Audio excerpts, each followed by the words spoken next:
Hello friends, welcome to GK mind game. ಪ್ರಶ್ನೆಗಳ ಸಂಪೂರ್ಣ ಮಾಹಿತಿಗಾಗಿ ವಿಡಿಯೋನ ಎಲ್ಲೂ ಸ್ಕಿಪ್ ಮಾಡದೆ ಕಂಪ್ಲೀಟ್ ಆಗಿ ನೋಡಿ. ಇವತ್ತಿನ ಪ್ರಶ್ನೆಗಳಲ್ಲಿ ಮೊದಲನೇ ಪ್ರಶ್ನೆ, ಕಬ್ಬಿನ ಜ್ಯೂಸನ್ನು ಅತಿಯಾಗಿ ಸೇವಿಸುವುದರಿಂದ ಯಾವ ಸಮಸ್ಯೆ ಎದುರಾಗುತ್ತದೆ? ಆಪ್ಷನ್ಸ್: ಎ ಶುಗರ್, ಬಿ ಅಧಿಕ ಬೊಜ್ಜು, ಸಿ ರಕ್ತದೊತ್ತಡ, ಡಿ ಕಾಮಾಲೆ.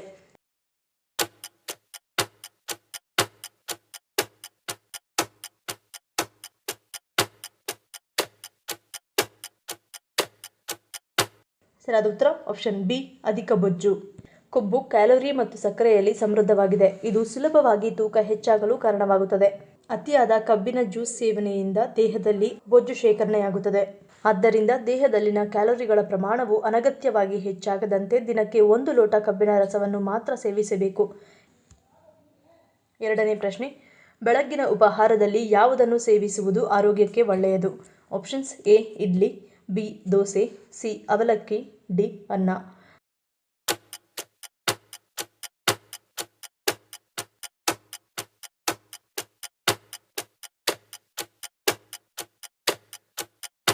ಸರಿಯಾದ ಉತ್ತರ ಆಪ್ಷನ್ ಸಿ ಅವಲಕ್ಕಿ. ಅವಲಕ್ಕಿಯಲ್ಲಿ ಹೇರಳ ಪ್ರಮಾಣದಲ್ಲಿ ಕಾರ್ಬೋಹೈಡ್ರೇಟ್ಗಳಿವೆ.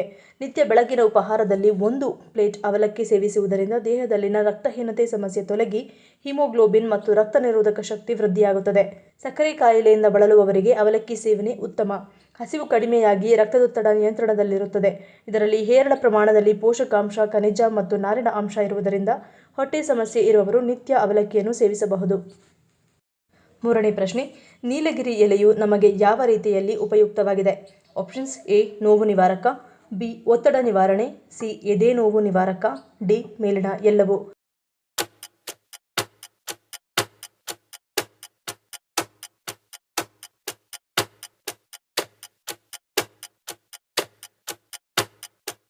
ಸರಿಯಾದ ಉತ್ತರ ಆಪ್ಷನ್ ಡಿ ಮೇಲಿನ ಎಲ್ಲವೂ.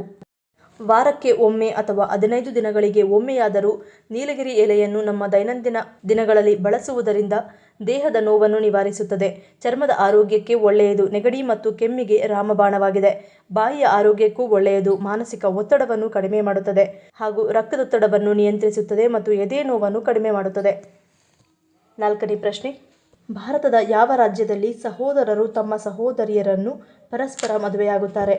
Options: A Jharkhand, B Bihar, C Chhattisgarh, D Haryana.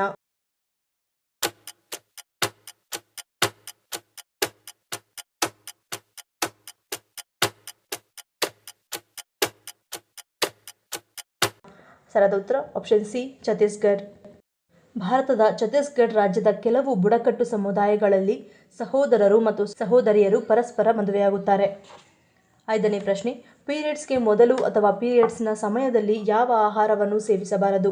Options: A ಉಪ್ಪು, ಬಿ ಸಿಹಿ, ಸಿ ಹುಳಿ, ಡಿ ಖಾರ.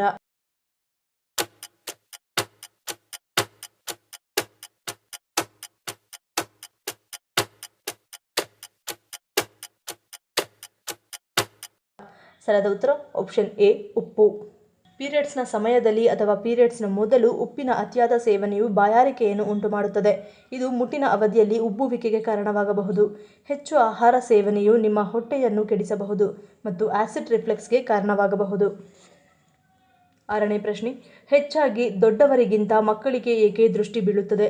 ಆಪ್ಷನ್ಸ್: ಎ ಅಂದ, ಬಿ ಆಕರ್ಷಣೆ, ಸಿ ಕಡಿಮೆ ವಿದ್ಯುತ್ ಸಾಮರ್ಥ್ಯ, ಡಿ ಹೆಚ್ಚು ವಿದ್ಯುತ್ ಸಾಮರ್ಥ್ಯ.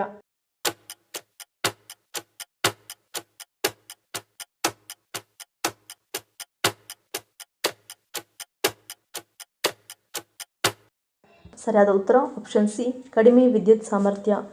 ದೃಷ್ಟಿ ಬೀಳಲು ವೈಜ್ಞಾನಿಕ ಕಾರಣಗಳು ಇವೆ. ದೃಷ್ಟಿಗೆ ಹಾಗೂ ವಿದ್ಯುತ್ ತರಂಗಗಳಿಗೆ ನೇರ ಸಂಬಂಧವಿದ್ದು, ಅದರಲ್ಲೂ ದೊಡ್ಡವರಿಗಿಂತ ಮಕ್ಕಳಿಗೆ ದೃಷ್ಟಿ ಬೀಳುವುದು ಜಾಸ್ತಿ. ದೊಡ್ಡವರ ದೇಹಕ್ಕಿಂತ ಚಿಕ್ಕವರ ದೇಹದಲ್ಲಿ ವಿದ್ಯುತ್ತಿನ ಸಾಮರ್ಥ್ಯ ಕಡಿಮೆ ಇರುತ್ತದೆ. ಹಾಗಾಗಿ ಮಕ್ಕಳಿಗೆ ವಿದ್ಯುತ್ತಿನ ಸಾಮರ್ಥ್ಯವನ್ನು ತಡೆಯಲು ಕಪ್ಪು ದಾರವನ್ನು ಕಟ್ಟುತ್ತಾರೆ. ಕಪ್ಪು ಬಣ್ಣಕ್ಕೆ ಶಾಖ ಹೀರಿಕೊಳ್ಳುವ ಶಕ್ತಿ ಇದೆ. ಏಳನೇ ಪ್ರಶ್ನೆ, ಗರಿಕೆಯನ್ನು ಸೇವಿಸುವುದರಿಂದ ನಮ್ಮ ದೇಹದ ಮೇಲೆ ಯಾವ ರೀತಿಯ ಪರಿಣಾಮವನ್ನು ಬೀರುತ್ತದೆ? ಆಪ್ಷನ್ಸ್: ಎ ಗುಪ್ತಾಂಗ ರೋಗ ನಿವಾರಣೆ, ಬಿ ರಕ್ತ ಶುದ್ಧಿ, ಸಿ ದೇಹ ಶುದ್ಧಿ, ಡಿ ರಕ್ತ ಪರಿಚಲನೆ.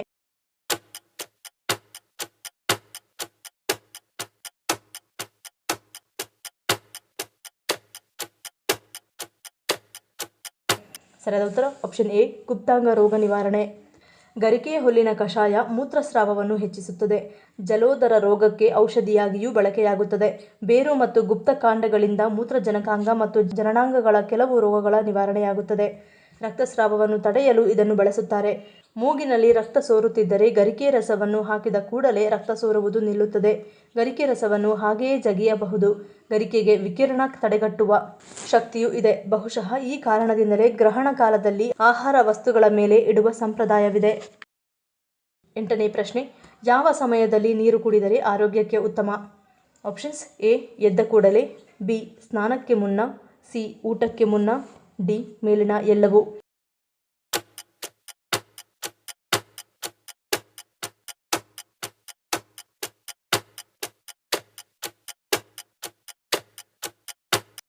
ಸರಿಯಾದ ಉತ್ತರ ಆಪ್ಷನ್ ಡಿ, ಮೇಲಿನ ಎಲ್ಲವೂ. ಬೆಳಗ್ಗೆ ಎದ್ದ ತಕ್ಷಣ 1-2 ಲೋಟ ತಣ್ಣೀರು ಕುಡಿಯುವುದರಿಂದ ದೇಹದಲ್ಲಿ ಸಂಗ್ರಹಗೊಂಡ ಕಲ್ಮಶಗಳನ್ನು ನಿವಾರಿಸುತ್ತದೆ. ಸ್ನಾನಕ್ಕೂ ಮುನ್ನ ನೀರು ಕುಡಿಯುವುದರಿಂದ ರಕ್ತದೊತ್ತಡ ನಿಯಂತ್ರಣವಾಗುತ್ತದೆ. ಊಟ ಮಾಡುವ ಅರ್ಧ ಗಂಟೆಗೂ ಮುನ್ನ ನೀರು ಕುಡಿಯುವುದರಿಂದ ಜೀರ್ಣಕ್ರಿಯೆ ಸುಲಭಗೊಳಿಸುವುದು ಮಾತ್ರವಲ್ಲದೆ ಅಗತ್ಯಕ್ಕೂ ಹೆಚ್ಚು ತಿನ್ನುವ ಬಯಕೆಯನ್ನು ಕಡಿಮೆ ಮಾಡುತ್ತದೆ. 9ನೇ ಪ್ರಶ್ನೆ, ಆಯಾಸವಿಲ್ಲದೆ ಬರುವ ಬೆವರು ದೇಹದಲ್ಲಿ ಯಾವ ಮುನ್ಸೂಚನೆಯನ್ನು ನೀಡುತ್ತದೆ? Options: A. ತೂಕ ನಷ್ಟ, ಬಿ. ಆಯಾಸ, ಸಿ. ಅಪಾಯ, ಡಿ. ಯಾವುದೂ ಅಲ್ಲ.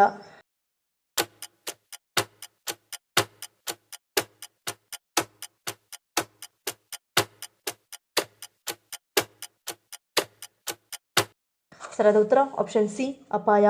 ಶರೀರಕ್ಕೆ ಆಯಾಸವಾಗುವ ಕೆಲಸ ಮಾಡಿದಾಗ ಬೆವರುವುದು ಸಾಮಾನ್ಯ. ಆದರೆ ಆಯಾಸವಿಲ್ಲದೆ ಬರುವ ಬೆವರು ಅಪಾಯದ ಮುನ್ಸೂಚನೆಯಾಗಿರಬಹುದು. ಹೆಚ್ಚಿನ ಬೆವರು ಕೆಲವೊಮ್ಮೆ ಥೈರಾಯ್ಡ್ ಸಮಸ್ಯೆಯ ಮುನ್ಸೂಚನೆ. ಹಾಗಿದ್ದಲ್ಲಿ ವೈದ್ಯರನ್ನು ಕಾಣುವುದು ಸೂಕ್ತ. ಆದರೆ ಕೆಲವೊಮ್ಮೆ ಅತಿಯಾಗಿ ಬೆವರುವುದು ಕ್ಯಾನ್ಸರ್ನ ಲಕ್ಷಣವಾಗಿರುತ್ತದೆ. ಹೀಗಾದಾಗ ರಾತ್ರಿ ವೇಳೆ ತುಂಬ ಬೆವರುತ್ತಾರೆ. ವಾತಾವರಣ ತಂಪಾಗಿದ್ದರೂ ಬೆವರು ಬರುತ್ತದೆ. ಈ ಸಮಸ್ಯೆ ಬಹು ಗಂಭೀರವಾಗಿದ್ದು ಸೂಕ್ತ ಚಿಕಿತ್ಸೆ ಅವಶ್ಯಕತೆ ಇರುತ್ತದೆ. 10ನೇ ಪ್ರಶ್ನೆ, ಹೇಗೆ ಮಲಗುವುದರಿಂದ ಅನಾರೋಗ್ಯ ಸಮಸ್ಯೆ ಹೆಚ್ಚಾಗುತ್ತದೆ? Options: A. ಬೆನ್ನಿನ ಮೇಲೆ, ಬಿ. ಬಲಗಡೆ, ಸಿ. ಕುಳಿತು, ಡಿ. ಹೊಟ್ಟೆಯ ಮೇಲೆ.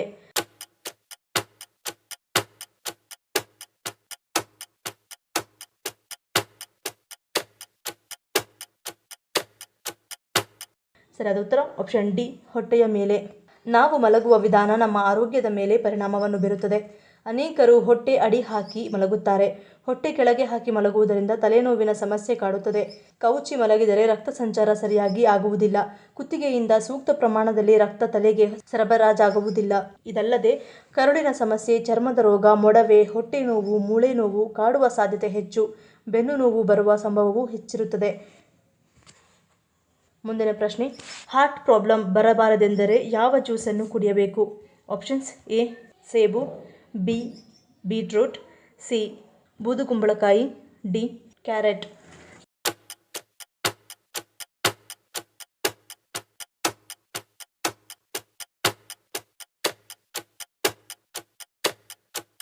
ಸರಿಯಾದ ಉತ್ತರ ಆಪ್ಷನ್ ಬಿ, ಬೀಟ್ರೂಟ್. ಕತ್ತರಿಸುವಾಗ ಕೆಂಪಗೆ ಕಾಣುತ್ತದೆ ಎನ್ನುವ ಒಂದೇ ಕಾರಣಕ್ಕೆ ಹೆಚ್ಚಿನವರಿಗೆ ಈ ತರಕಾರಿ ಇಷ್ಟವಾಗುವುದಿಲ್ಲ. ಆದರೆ 4-5 ತರಕಾರಿಗಳಲ್ಲಿ ಸಿಗುವ ಆರೋಗ್ಯದ ಲಾಭಗಳು ಈ ಒಂದೇ ತರಕಾರಿಯಲ್ಲಿ ಸಿಗುತ್ತದೆ. ಮುಖ್ಯವಾಗಿ ಈ ತರಕಾರಿಯಲ್ಲಿ ನೈಟ್ರೇಟ್ ಅಂಶ ಹೆಚ್ಚಿನ ಪ್ರಮಾಣದಲ್ಲಿ ಕಂಡುಬರುವುದರಿಂದ ದೇಹದಲ್ಲಿ ರಕ್ತ ಸಂಚಾರವನ್ನು ಉತ್ತಮಪಡಿಸಿ ಹೃದಯದ ಆರೋಗ್ಯವನ್ನು ಕಾಪಾಡುತ್ತದೆ. ಮುಂದಿನ ಪ್ರಶ್ನೆ, ಮಾನವ ದೇಹದ ಯಾವ ಭಾಗವು ಅತಿ ಹೆಚ್ಚು ದುರ್ಬಲವಾಗಿದೆ? Options: A. ಕಣ್ಣು, ಬಿ. ಹೊಟ್ಟೆ, ಸಿ. ಹೃದಯ, ಡಿ. ಮೆದುಳು.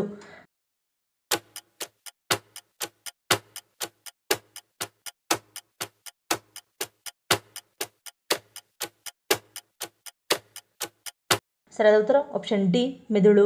ಮೆದುಳು ನಮ್ಮ ದೇಹದ ಅತ್ಯಂತ ದುರ್ಬಲ ಮತ್ತು ಪ್ರಮುಖ ಭಾಗವಾಗಿದೆ. ಈ ಪ್ರಶ್ನೆಗಳಲ್ಲಿ ನೀವು ಎಷ್ಟು ಪ್ರಶ್ನೆಗಳಿಗೆ ಸರಿ ಉತ್ತರವನ್ನು ಕೊಟ್ಟರೆ ಅನ್ನೋದನ್ನು ಕಮೆಂಟ್ ಮಾಡಿ ತಿಳಿಸಿ.